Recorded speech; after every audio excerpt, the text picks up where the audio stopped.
अस्सलाम वालेकुम नाज़रीन, आज़ाद स्टूडियो की स्पीड न्यूज में आपका खैर मक़दम है। चीफ मिनिस्टर रेवंत रेड्डी ने अपने सिंगापुर दौरे के पहले दिन ही Singapore Institute of Technical Education के साथ मुआहदा तय किया, जिसके तहत तेलंगाना की स्किल यूनिवर्सिटी की तरक्की में ताउन किया जाएगा। सिंगापुर की इंस्टीट्यूट ऑफ टेक्निकल एजुकेशन ने स्किल डेवलपमेंट कोर्सेज में तेलंगाना हुकूमत से मुमकिना ताउन से इत्तेफाक किया है। तेलंगाना राइजिंग के तहत चीफ मिनिस्टर रेवंत रेड्डी की जेर क़ियादत आला सतही वफद ने अपना पहला इजलास इंस्टीट्यूट ऑफ टेक्निकल एजुकेशन के अहदेदारों के साथ मुनाकिद किया। चीफ मिनिस्टर के हमरा वजीर इंफॉर्मेशन टेक्नोलॉजी श्रीधर बाबू व दीगर भी मौजूद थे। तेलंगाना के वफद ने Singapore Institute of Technical education campus का दौरा किया और स्किल डेवलपमेंट कोर्सेज के बारे में मालूमात हासिल की। इदारे की जानिब से चलाए जाने वाले असली कोर्सेज की तफसीलात से वाकिफ करवाया। वजीर ट्रांसपोर्ट पूनम प्रभाकर ने कहा कि 26 जनवरी से मुस्तहिक खानदानों को नए राशन कार्ड जारी किए जाएंगे। तेलंगाना में 90 लाख राशन कार्ड मौजूद हैं, जिनके तहत 2 करोड़ 81 लाख अफराद मौजूद हैं। प्रजा पालना के तहत हुकूमत मुकम्मल शफाफियत से राशन कार्ड जारी करेगी। उन्होंने वाज़ेह किया कि पुराने राशन कार्ड मनसूख नहीं किए जाएंगे। नए राशन कार्ड के लिए मौसूला दरख्वास्तों की बुनियाद पर सर्वे किया जाएगा। पूनम प्रभाकर ने कहा कि कांग्रेस ने जिन 6 जमानतों का वादा किया था, इन पर अमल का आगाज हो चुका है। उन्होंने कहा कि राशन कार्ड के जरिए फलाही स्कीमात से इस्तेफादा की सहूलत रहेगी और 20 जनवरी से सर्वे का आगाज होगा। तेलंगाना हुकूमत की इंदिरा हाउसिंग स्कीम के लिए 18,32,000 अफराद मुस्तहिक पाए गए हैं, जबकि हुकूमत को 80 लाख दरख्वास्तें मौसूल हुई थी। जराये के मुताबिक अभी 8 लाख दरख्वास्तों की जांच का काम बाकी है। सबसे ज्यादा मुस्तहिक दरख्वास्तें 1,14,000 जिले नलगुंडा की हैं, जबकि ग्रेटर हैदराबाद में 9,913 दरख्वास्त गुजारों को मुस्तहिक करार दिया गया है। वाज़ेह है कि तेलंगाना हुकूमत इंदिरा हाउसिंग स्कीम के तहत एक साल में 4,50,000 मकाना तामीर करने का मंसूबा रखती है। बताया जाता है कि स्कीम के तहत ऐसे गरीब खानदानों को तरजीह दी जाएगी जिनके पास अराजी मौजूद नहीं है। बताया जाता है कि सर्वे में इस बात का इंकशाफ हुआ कि दरख्वास्त गुजारों में ज्यादातर ऐसे खानदान हैं जो अपनी अराजी से महरूम हैं और किराए के मकानात में जिंदगी बसर कर रहे हैं। प्रजा पालना प्रोग्राम के तहत इंदिरा इंडलू के लिए रियासत भर में 80,54,000 दरख्वास्तें दाखिल की गई थी। संभल में शाही जामा मस्जिद के सर्वे के दौरान हुए पथराव वाक़े में 2 और लोगों को गिरफ्तार किया गया है। अब तक मजमूई तौर पर 59 अफराद को जेल भेज दिया गया है। तारीखी सर्वे और गैर महफूज इमारतों को मस्मार करने के नोटिस से मुतालिक तशद्दुद के बाद जिले इंतजामिया ने गैर कानूनी कब्जा बताते हुए कई इन्हिदामी कार्रवाइयां भी अंजाम दी हैं। सीनियर वकील ने जुमा के रोज chief justice of India Sanjiv Khanna को खत लिखा है कि वो सीबीआई को हिदायत दें कि वो इलाहाबाद हाई कोर्ट के जज जस्टिस शेखर कुमार यादव के खिलाफ एक FIR दर्ज करें। खत में कहा गया है कि चीफ जस्टिस मज़कुरा जज की तरफ से 8 दिसंबर 2024 को विश्व हिंदू परिषद के जेर एहतमाम एक तकरीब के दौरान की गई फिरका परस्ताना तकरीर का अज़ खुद नोटिस लें और इनके खिलाफ FIR दर्ज करने के अहकाम सादर करें।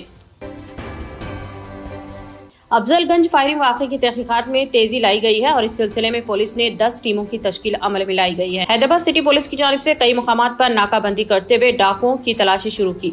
बिदर में एक और वारदात अंजाम देने के बाद डाकुओं की टोली ने हैदराबाद का रुख किया था और अफजलगंज में फायरिंग वाक़या पेश आया था। पुलिस को शुबा है कि बिहार की बदनाम जमाना अमित कुमार टोली इन वाक़यात के पीछे है। इसी टोली के मुतालिक मज़ीद तहकीकात की जा रही है। राजीव गांधी इंटरनेशनल एयरपोर्ट पर इमिग्रेशन की 80 सहूलतों का मरकजी वजीर दाखिला अमित शाह ने इफ्तिताह किया। हैदराबाद के अलावा मुल्क के बड़े एयरपोर्ट्स पर इमिग्रेशन की आजिलाना तकमील के लिए fast track immigration trusted travels programme का आगाज किया गया है। ये सहूलत हिंदुस्तानी पासपोर्ट रखने वाले मुसाफिरीन और ओवरसीज हिंदुस्तानी शहरियों के लिए सहूलत बख्श साबित होगी। फास्ट ट्रैक इमिग्रेशन सिस्टम के तहत मुसाफिरीन को इमिग्रेशन क्लियरेंस में तवील इंतजार की जहमत नहीं रहेगी। मुसाफिरों की आमद और रवानगी के मौके पर हिंदुस्तान के बड़े एयरपोर्ट्स पर वो इमिग्रेशन क्लियरेंस जल्द हासिल कर पाएंगे। नए सिस्टम के तहत राजीव गांधी इंटरनेशनल एयरपोर्ट पर 8 इलेक्ट्रॉनिक गेट्स कायम किए गए हैं, जिनमें 4 अराइवल्स और 4 डिपॉर्चर्स में कायम हैं।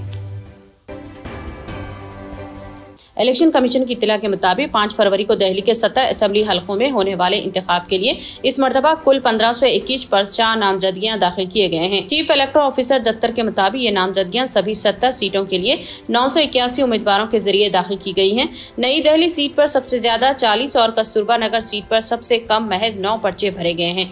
जमा किए गए पर्चे नामजदगियों की जाँच हफ्ते को की जाएगी और उम्मीदवारी वापस लेने की आखिरी तारीख 20 जनवरी है। Chief election commission of India के मुताबिक पर्चा दाखिल करने की आखिरी तारीख 17 जनवरी को कुल 680 नामजदगियां दाखिल की गई हैं।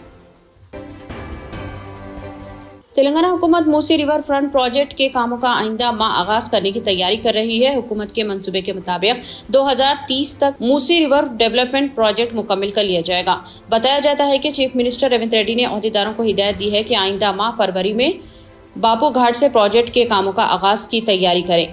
इब्तदाई कामों के सिलसिले में प्रोजेक्ट रिपोर्ट की तफसीलात मरकजी हुकूमत को रवाना की जा चुकी है। वर्ल्ड बैंक से मूसी रिवर प्रोजेक्ट के लिए 4000 करोड़ के खर्च की इजराई के इम्कानात रोशन हैं। प्रोजेक्ट के आगाज के लिए बापू घाट के करीब वाक़ महकमा दिफा की अराजी हवाले करने से मरकजी हुकूमत ने इत्तेफाक कर लिया है। दिफाई अराजी के हुसूल के सबब मूसी रिवर प्रोजेक्ट के कामों के आगाज की राह हमवार हो चुकी है। बताया जाता है कि जारिया साल बापू घाट के करीब तयशुदा 90% कामों की तकमील का मंसूबा है। 55 किलो तवील मूसी रिवर के तरक्याती मंसूबे पर मरहलेवार अमल किया जाएगा।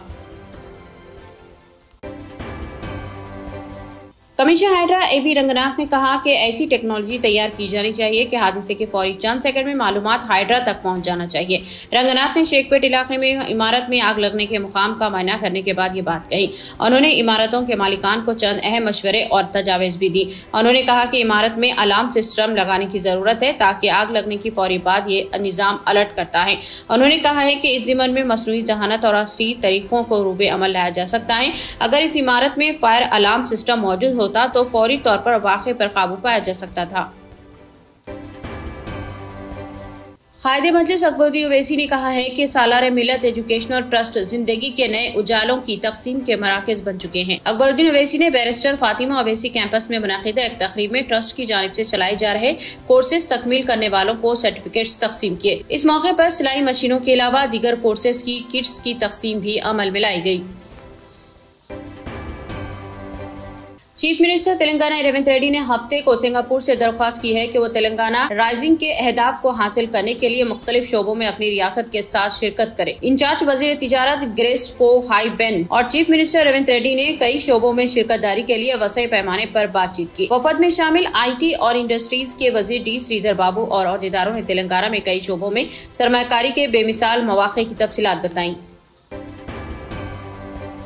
Telecom regulatory authority of India TRAI ने एक नई गाइडलाइन जारी की है जिससे 150 मिलियन हिंदुस्तानी स्मार्टफोन सारिफीन को फायदा होगा। नए क़वानीन के मुताबिक तमाम टेलीकॉम कंपनियों जैसे BSNL, जियो, एयरटेल और VI को टॉप ऑफ वाउचर फराहम करने होंगे जो 10 रुपये की इब्तदाई कीमत पर दस्तियाब होंगे।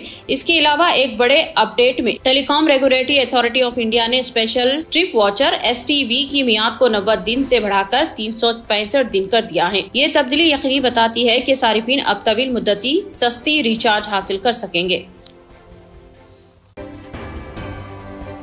मिलारदेवपल्ली पुलिस स्टेशन हुदूद के इलाके बल्लागुड़ा इलाके में हुए दिल खराज सड़क हादसे में खातून और उनकी 3 साला बेटी जाँ बाख हो गई, जबकि खातून का शौहर और बेटा जख्मी है। एक ही खानदान के अराकीन मोटरसाइकिल पर जा रहे थे कि टिप्पर लारी ने मोटरसाइकिल को टक्कर दे दी, जिसके बाद वो गिर पड़े और रौंदे गए। इत्तला मिलते ही मुतालिका पुलिस मुकाम हादसे पर पहुंची और नाशों को बगैर पोस्टमार्टम उस्मानिया दवाखाना मुंतकिल किया और ज़ाब्ते की कार्रवाई अंजाम दी।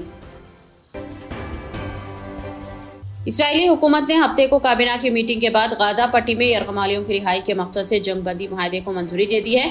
ये इत्तला वज़ीर आज़म इजराइल के दफ्तर ने दी। एक बयान में कहा गया है कि इजलास में 24 उज़रा ने इसके हक में और 8 ने मुखालिफत में वोट दिया। तवक्को है कि यह मुआहदा इतवार से नाफिजुल अमल होगा। मुआहदे के पहले मरहले के तहत गाजा में कैद 3 इसराइली खवातीन और 95 फलस्तीनी कैदियों को इतवार को रिहा किया जाएगा। इतने कम दाम में इतने ज्यादा ऑफर्स, घर लेकर जाने में तकलीफ? No problem. अब आप घर बैठे ऑर्डर कीजिए और हम करेंगे फ्री होम डिलीवरी। अब होगी बचत घर बैठे। अपने शहर में सबसे सस्ता आपका रेड रोज स्मार्ट।